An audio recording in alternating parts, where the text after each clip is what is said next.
The station floated in silence, far from any warm sun. Its metal walls were dull and scratched, carrying the marks of old battles and forgotten evacuations. Lights hummed softly, flickering like they were tired of staying awake. This was not a place of comfort. It was a place where people waited to be judged. Jonah Hale stood inside Medical Bay 7, holding a thin data tablet with both hands. He was human, tall but slightly bent at the shoulders as if the weight of space itself pressed him down. This was his first long assignment away from Earth. He had told himself he was ready. He had trained for years. He believed that helping refugees was a good thing. But belief was easier than reality. Across the room sat the alien girl. Her name was Syleth. She looked almost human at first glance, but not quite.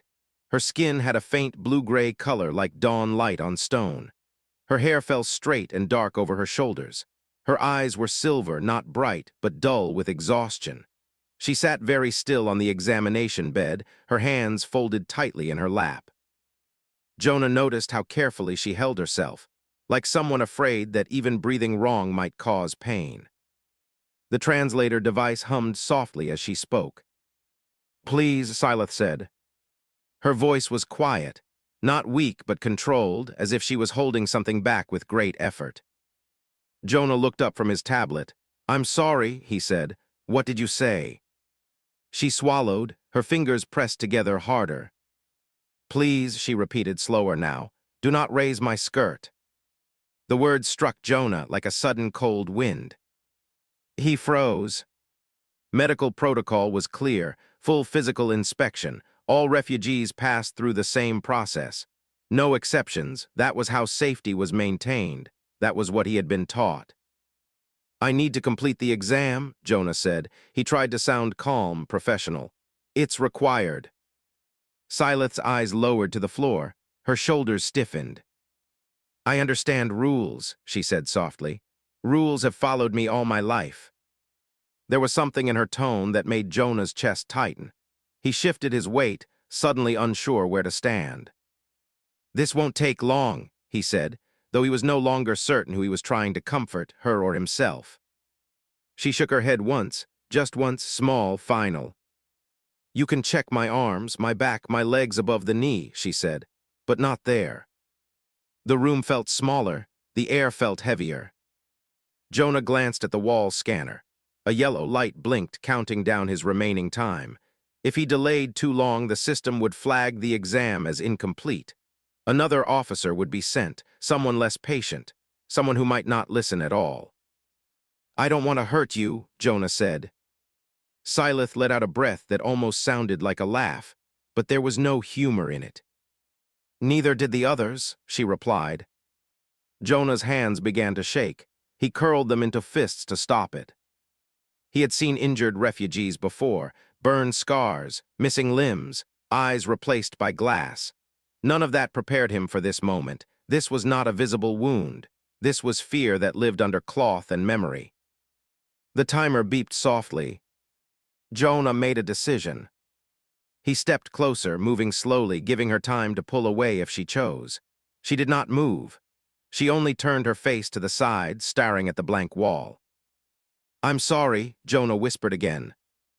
This time she did not answer. As his hand reached toward the edge of the fabric, Jonah felt something inside him twist. A quiet warning. A feeling that whatever came next would not leave him unchanged. The station lights flickered once. And the silence grew deeper. Jonah's hand stopped in the air. For a brief moment, time felt broken, like the station itself was holding its breath. The hum of machines faded into the background. All Jonah could hear was his own heartbeat, loud and uneven. He had been trained to act quickly. Hesitation caused mistakes. Mistakes cost lives. That was what the instructors said back on Earth. They never spoke about moments like this, where doing the job felt like doing something wrong. The wall scanner chimed again. The light shifted from yellow to orange. Jonah swallowed. "I will be careful," he said quietly, though the words felt thin and useless. Syleth did not look at him. Her eyes stayed fixed on the wall, unfocused, as if she had already left the room in her mind. Her hands trembled once, then became still, gripping the fabric of her skirt as if it were the only thing keeping her together. Jonah knelt so he would not tower over her. He wanted to seem smaller, less threatening. His knees touched the cold floor and the chill seeped through his uniform. "I don't want to be another bad memory," he said. Her lips pressed together. "Memories do not ask permission," she replied. Jonah took a slow breath and reached forward. He lifted the fabric only enough to see. What he expected he did not know. Bruises, maybe, old scars from wounds that never healed properly. That was what he prepared himself for. What he saw instead made his vision blur. Her skin was marked with symbols, lines, shapes, patterns pressed into flesh with careful intent. They were not random. They were arranged in rows, almost gentle in their spacing, like writing on a page. Jonah's hand began to shake again, this time worse. These were not wounds from battle. They were messages. Some scars were pale and old, faded with time. Others were darker, newer, still carrying the memory of pain. Each one had been placed deliberately. Someone had taken time. Someone had decided where each mark belonged. Jonah felt his stomach turn. He lowered the fabric slowly, as if afraid the markings might disappear if he moved too fast. His fingers felt numb. "I didn't know," he whispered. Syleth let out a long breath she had been holding. "Now you do." Jonah leaned back, sitting fully on the floor. His tablet slipped from his hand and clattered softly beside him. He did not reach for it. What are they?" he asked. Syleth was silent for a long moment. Then she spoke, her voice flat, distant. "Records," she said. "My people do not write history on paper. Paper can be burned, data can be erased." She finally turned her head and looked at him. Her eyes were not angry. That somehow hurt more. "Our bodies remember," she continued. "Each mark is a truth that cannot be denied." Jonah felt like he was shrinking inside his own skin. He had read about cultures that used ritual scarification. He had studied it as a concept, a paragraph in a textbook. This was not ritual. This was something heavier, something crueler. "What do they mean?" Jonah asked. Syleth's gaze drifted away again. "The upper symbols are my name, my birth cycle, my family line." Her voice faltered slightly. "The lower ones," she said, "are permissions." Jonah frowned. "Permissions?" She nodded once. "Permissions granted to others," she said. "Over my body, over my silence." The words landed slowly, one after another, sinking deep. Jonah's chest tightened until it hurt to breathe. "I'm sorry," he said again, but now the words felt broken. "You were warned," Syleth replied, not cruelly, not kindly, just truthfully. "I asked you not to look." Jonah bowed his head. "I followed the rule," he said, barely audible.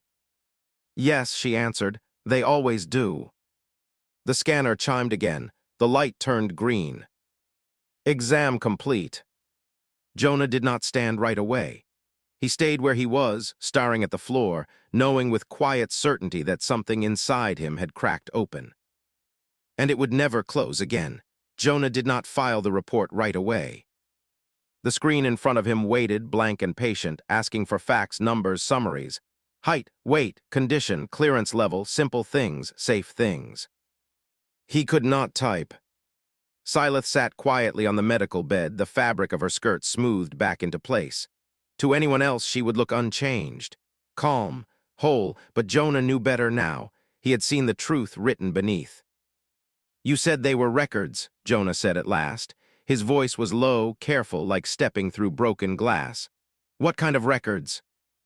Syleth did not answer immediately. She tilted her head slightly, as if listening to something far away. "When I was young," she began, "I thought everyone lived like this. That pain was normal, that fear was education." Jonah turned his chair to face her fully. He kept his hands folded, as if afraid they might do harm on their own. "On my world," she continued, "we believe memory is dangerous when it is free. Free memory leads to anger. Anger leads to rebellion." Her lips curved into a small, bitter smile. "So memory is controlled." Jonah felt cold spread through him. The first marks, Sileth said, are given at birth. They say who you belong to, which district, which caste. She tapped her finger lightly against her thigh, just above where Jonah had seen the symbols begin.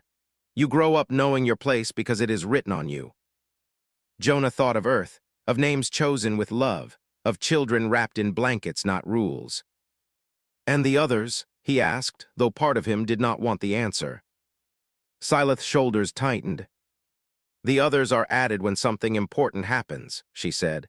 When you lose someone, when you disobey, when something is done to you that must never be spoken aloud. Jonah's throat burned. Those marks, she said softly, tell others what they are allowed to do, what has already been taken. Silence filled the room again, thick and heavy. Jonah looked down at his hands. They felt dirty, even inside the gloves. I didn't know, he said for the third time. Sileth studied him, really studied him now. That is what makes it dangerous, she replied. You did not know, and now you do. The words stayed with him. Now you do. Jonah finally reached for the tablet. His fingers hovered over the keys. According to protocol, he said slowly, I should note cultural markings and move on. Sileth's eyes flickered. And will you? Jonah hesitated. The easy answer was yes, the safe answer, the answer that let him sleep and keep his position. But sleep already felt far away. No, he said. The word surprised both of them. Jonah straightened slightly. I can't unsee it, he continued. If I write this as normal, then I become part of it. Sileth said nothing, but something changed in her expression. A crack, just barely visible. There will be consequences, she warned. Jonah nodded, I know. He began typing, but not the way the system expected. He described the markings in careful detail. Not symbols, but meaning. Not tradition, but harm. He avoided emotional words, letting the truth speak plainly. When he finished, the screen flashed a warning. Flagged for review. Jonah felt his pulse jump. They will ask questions, Sileth said. I hope they do, Jonah replied. He stood and walked to the door, then stopped. He turned back. I'm sorry I didn't listen when you asked me not to, he said. Sileth looked at him for a long moment. You listened afterward, she said. That is rare. Jonah left the room feeling heavier than before, but also clearer. Like someone who had been walking in fog and finally seen the shape of the road ahead. Behind him, Sileth sat alone again, but for the first time she was not sure she truly was alone. And somewhere deep inside Jonah Hale, a quiet shift had begun. From rule follower to witness, Jonah thought leaving the medical bay would make it easier. He was wrong. The corridor outside was long and bright, filled with the quiet movement of station life. Officers passed him, drones floated overhead. Everything continued as normal. That felt wrong. The universe had not paused for what he had seen. But something inside Jonah had. He walked to his quarters without really seeing the path. His mind replayed the moment again and again, not the act itself, but the look in Sileth's eyes when she said, "Now you do." The door slid shut behind him. The small room felt tight, like it was closing in. Jonah sat on the edge of his bed and stared at the wall. He did not remove his uniform. He did not breathe easily. When he closed his eyes, the marks returned, not as shapes anymore, but as meaning. Each symbol felt heavy, like it carried a voice that refused to be silent. Jonah had seen pain before. He had volunteered after disasters on Earth. He had held the hands of people who were dying, but this was different. This pain had been organized. That thought scared him the most. The next morning, a message waited on his terminal. Report under review. Await INSTRUCTONS. No explanation, no timeline. Jonah's stomach tightened. At breakfast, he could not eat. Around him, other officers talked about schedules and transfers. Someone laughed. Jonah wondered how many of them had followed rules that hurt people without knowing. Or without caring. He tried to push the thought away. It stayed. Later that day, he was called into an administrative office. The room was clean, white, and cold. A senior coordinator appeared on the screen, their expression neutral. "Your report is unusual," the coordinator said. Jonah nodded, "Because the situation is unusual." The coordinator paused. "You were instructed to perform a medical inspection, not a cultural analysis." Jonah felt his hands clench, but he kept his voice steady. "What I saw was not culture, it was harm." "That is your opinion," the coordinator replied. "No," Jonah said quietly, "it's a fact." Silence stretched between them. "You are new here," the coordinator said at last. "You should be careful. Making accusations can damage relations." Jonah thought of Silith sitting alone in the holding area, waiting, silent because silence had been carved into her. "Some things deserve damage," Jonah said. The screen went dark. That night Jonah could not sleep. He paced the room, then stopped, pressing his hands against the wall as if grounding himself. Why did it bother him this much? He already knew the answer. Because he had lifted the fabric. Because he had followed the rule instead of the person. Days passed, his report remained locked. Silith remained in processing. No one spoke to Jonah about it again. That quiet felt intentional. One evening, Jonah returned to the medical wing under the excuse of checking equipment. He found Silith in the waiting area, sitting straight, eyes forward. She looked up when she saw him. "They have not decided," she said. "I know," Jonah replied. He hesitated, then sat across from her. "They may send you away, quietly."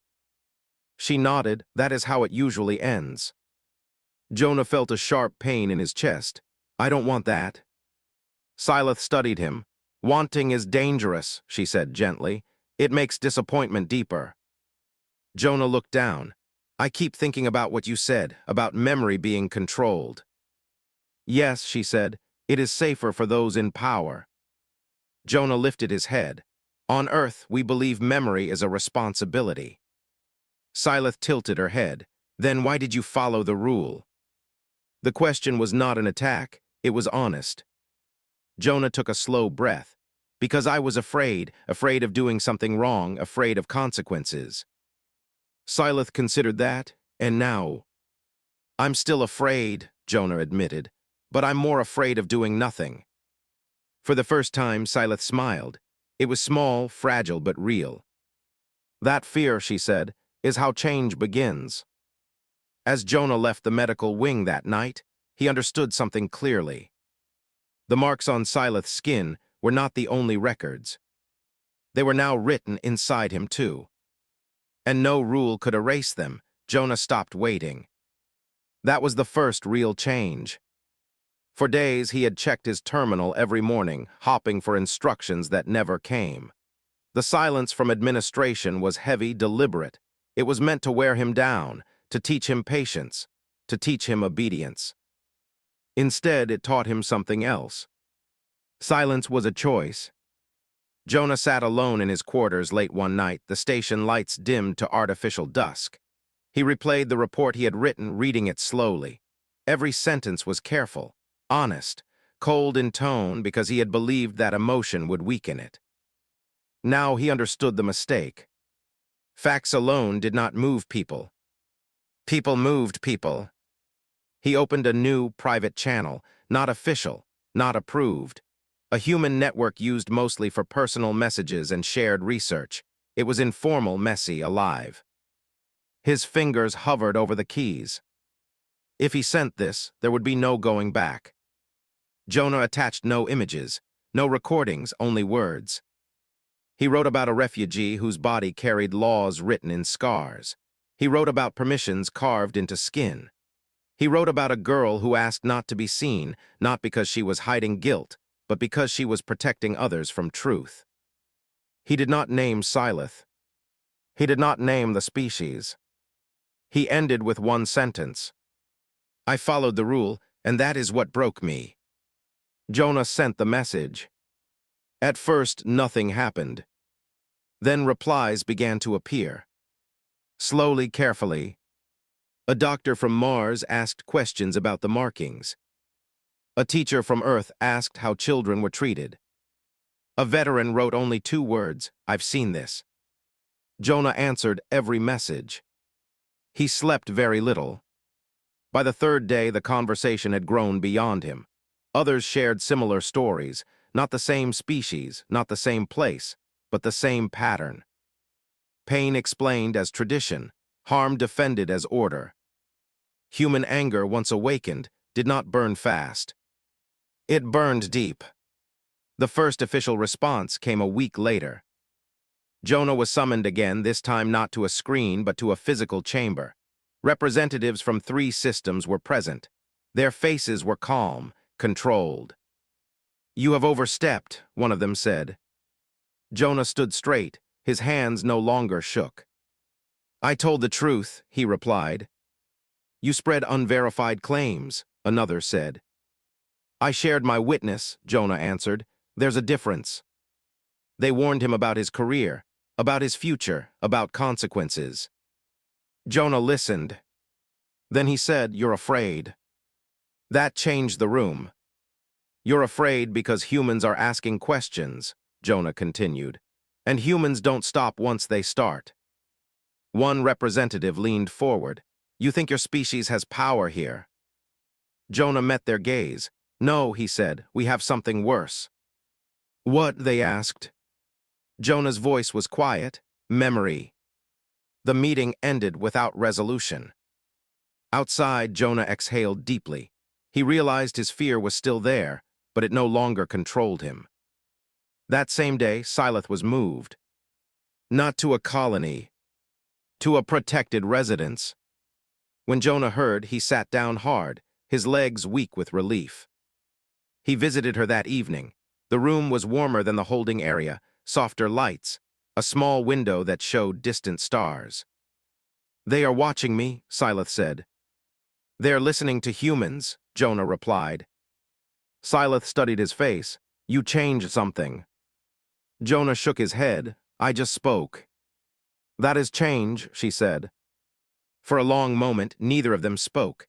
The stars drifted slowly past the window. "Why did you do it?" Syleth asked at last. "You could have stayed quiet." Jonah thought of the rule, of the moment his hand had paused in the air. "Because," he said, "once a human carries a story, it becomes heavy, and we don't like dropping heavy things on others." Syleth closed her eyes. On worlds far away, humans continued to ask, to record, to remember. And the station, for the first time in its long history, felt something new settle into its metal halls. Pressure, not from weapons. From truth, the chamber of review was larger than Jonah expected. Its ceiling rose high like a hollow sky, layered with soft white light. Seats formed a wide circle, each occupied by delegates from different systems. Some wore robes, others armor, others simple clothing meant to show neutrality. At the center stood a single platform. Syleth waited there. She looked smaller than Jonah remembered, but straighter. Her back was firm. Her hands were calm at her sides. She wore the same simple skirt, the same quiet colors. Nothing about her demanded attention. Yet every eye was on her. Jonah stood behind the line of observers, hands clasped tightly. He was not allowed to speak. He had already done enough speaking, according to them. The lead delegate began. "You have requested to address the council," they said. "State your purpose." Syleth lifted her chin. "I am here to confirm what the human witness described," she said clearly. A low murmur moved through the room. "You understand," another delegate added, "that this discussion may affect diplomatic balance." Syleth nodded. Balance built on silence is already broken. Jonah felt his chest tighten. The lead delegate gestured. "Proceed." For a moment, Syleth did not move. She closed her eyes. Jonah realized she was breathing, slow, controlled, preparing. Then, with steady hands, she reached for the edge of her skirt. The room stilled. "I asked him not to look," Syleth said, her voice even. "Because once someone sees this, they cannot pretend anymore." She lifted the fabric just enough. Gasps echoed through the chamber. The markings were visible to all now. Projectors automatically enhanced the image, displaying it above the platform. Symbols, lines, orderly and cruel in their precision. "These are not decorations," Syleth said. "They are not art, they are not sacred tradition." She lowered the fabric again. "They are instructions." One delegate stood abruptly. "This is a misunderstanding of—" "No," Syleth said, not loudly but firmly. "This is the correct understanding. You simply benefit from not understanding." The delegate sat. Syleth turned slowly, facing the circle. "Each mark is a moment when my consent was declared irrelevant. Each symbol represents an authority that spoke for me." Her voice wavered for the first time. She paused, then continued. "I was taught to call this order. I was taught to be grateful that my suffering had meaning." She looked down at her hands. It did not. Jonah felt something break open inside his chest. Not pain, something harder, something sharp and clear. "Why reveal this now?" the lead delegate asked carefully. "Why risk retaliation?" Syleth lifted her gaze. "Because the human looked," she said. "And when he did, he carried it. He did not drop it. He did not excuse it." Jonah's breath caught. "He broke a rule," Syleth continued. "But he did not break me. The rule did." The chamber was silent. "You fear instability," Syleth said, "but I fear continuation." She took a step back from the platform. "I am done being proof that silence works." The delegates withdrew to confer. Minutes passed, then longer. Jonah stood frozen, barely breathing. Finally, the council returned. "The refugee known as Syleth," the lead delegate announced, "is granted protected status. All relocation orders are suspended pending investigation." The words echoed. Syleth closed her eyes. Jonah felt his knees weaken. He grabbed the rail in front of him. "This council," the delegate continued, "will review the practices described. External observers will be included." Humans. The session ended. As the chamber emptied, Jonah remained still. Syleth walked toward him. When she stopped in front of him, he could not speak. "You look broken," she said softly. Jonah let out a shaky breath. "I thought I was helping, but I think I just opened something." She nodded. "You did." "Are you angry with me?" he asked. Syleth considered the question carefully. "No," she said. "I am grateful and I am tired." Jonah nodded. "Me too." They stood there for a moment, two figures surrounded by echoes of truth. "You once asked why humans do what they do," Syleth said. "I think I understand now." Jonah looked at her.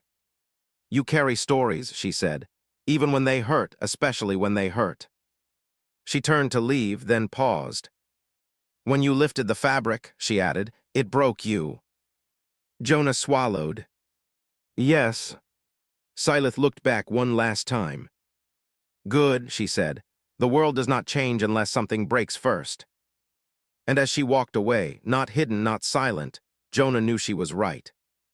What broke him had not destroyed him. It had opened him, years past.